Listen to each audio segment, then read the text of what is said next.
one of sunlight, the other moonlight blends into one.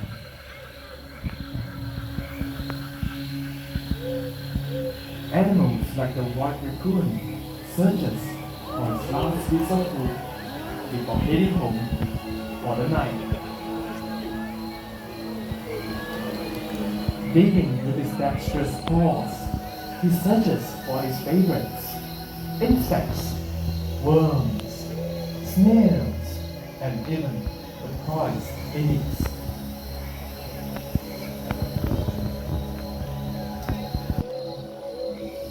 Once satisfied, he returns home in the trees to curl up for the night.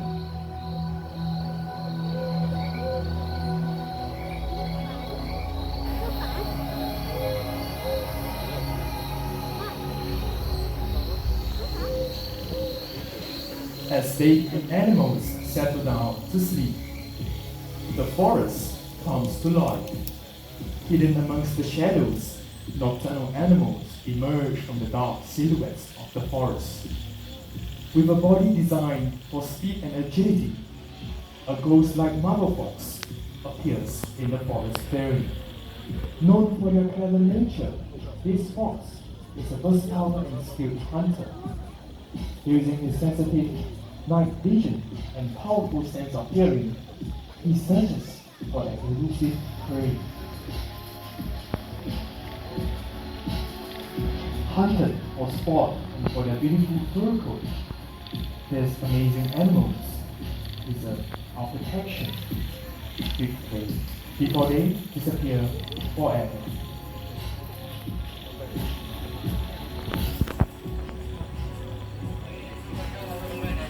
Once again, good evening, ladies and gentlemen. Welcome to the world of the night hunters. I've often been asked, how do nocturnal animals survive in the wild? Well, all-night creatures can make adaptations for survival in the forest. For example, the binturong. Jet black in color, they're almost invisible at night, so keep your eyes peeled and tell me when you see them. With their excellent eyesight and quiet ways of moving through the dense forest of Asia, they are able to pounce on small animals easily. Birds' eggs happens to be their favorite food, but they also feed on fish, fruits, and other small mammals. Now, ladies and gentlemen, the picture right there is Narnia. Now, Narnia here is going to show us a unique adaptation that this civets possess. Wait for it. That will be their strong, powerful. Come on, man, you can do it. 3 hands out, tails. Give up for Narnia, ladies and gentlemen. Now, binturongs will use these tails to climb trees and hang from branches easily. Another unique and interesting fact about binturongs is that if you get a chance to come close to a binturong, you will realize it smells like pandan leaves. Now, as Nana here back home, how about you take a look at how he walks? Binturongs are also known as the Asian maggots, who did a short, stubby legs and bear-like walk. How about we say bye, Narnia? Now, ladies and gentlemen, while civets rely on their keen sense of smell for survival, other nocturnal animals rely on their acute sense of hearing. For example, the owls. Coming down on my right is Zuhairi with Rainbow. Rainbow here is our great horned owl, and this owl is to be found in North America and even some parts of Canada. They are one of the largest species of owls found in that continent. Turning our attention to the middle staircase, coming down is Liana with Oscar. Oscar here is our Eurasian eagle owl, and as its name suggests, can be found in Europe and also some parts of Asia. They are one of the largest species of owls found in the world. And finally, turning our attention to the very first staircase, we have Kim coming down with Midnight. Midnight here is our Malay fish owl, also known as the Buffy fish owl. These owls can be found in Southeast Asia, including regions such as Philippines, Indonesia, Malaysia, and even right here in Singapore. Now, how many of you believe me if I say that owls are one of the quietest raptors in the world when it comes to their flight? Anyone? Literally no one. Oh, it's okay. I'm going to prove it to you just in a short moment's time.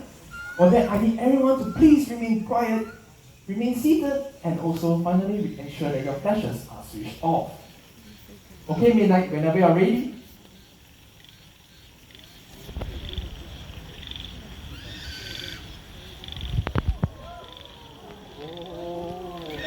And there she goes. How about a big round of applause for Midnight, ladies and gentlemen. Now, as Midnight flew over your heads, do you hear anything at all from her wings? No, right? That is because owls have softened wing tips, which allows them to glide silently through the air.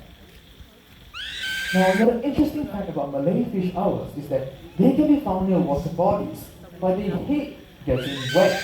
So what they will do to prevent themselves getting wet is they will swoop over the water surface, grab onto their prey, and feed on them in dry land. Now, as Midnight flies back to King, how about a big round of applause for Midnight, and not to forget, Ruhairi with Rainbow.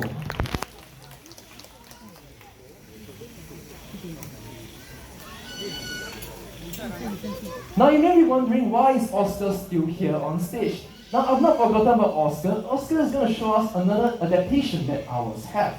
Now, it's a widely known fact that owls can turn their head quite a bit, right? Now, but to how many degrees can an owl turn its head? Anyone want to make a guess? 180.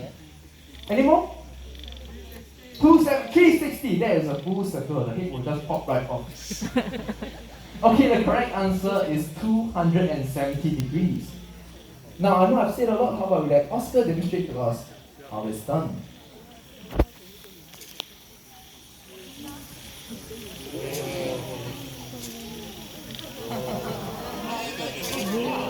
There is 270 degrees, but I thought that was rather quick. How about we do it one more time so that you guys can see it again?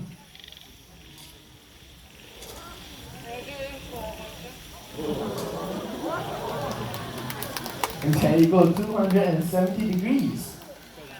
Now, the reason why owls can turn it 270 degrees is because, unlike you and I, they cannot move their eyes left, right, or up and down. So to compensate for that, they have to move their head 270 degrees to take a look around the surroundings. Now, ladies and gentlemen, a gentle reminder to please not open your umbrellas during the show, as you may scare or startle the animal. If there is Oscar showing off his impressive wingspan, which can reach up to 6 feet. Now, how about a big round of applause for Liana and Oscar as they head back home for the night.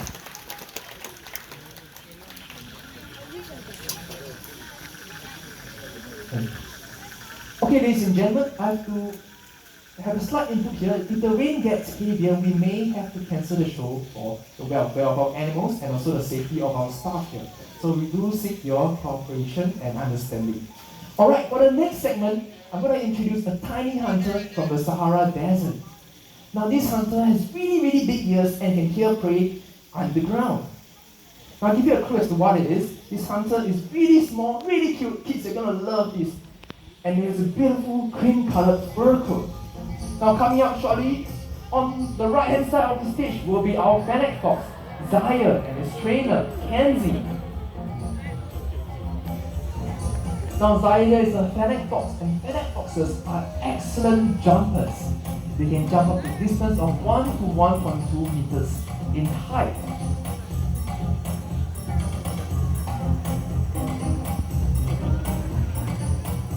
There he is, showing off everyone here.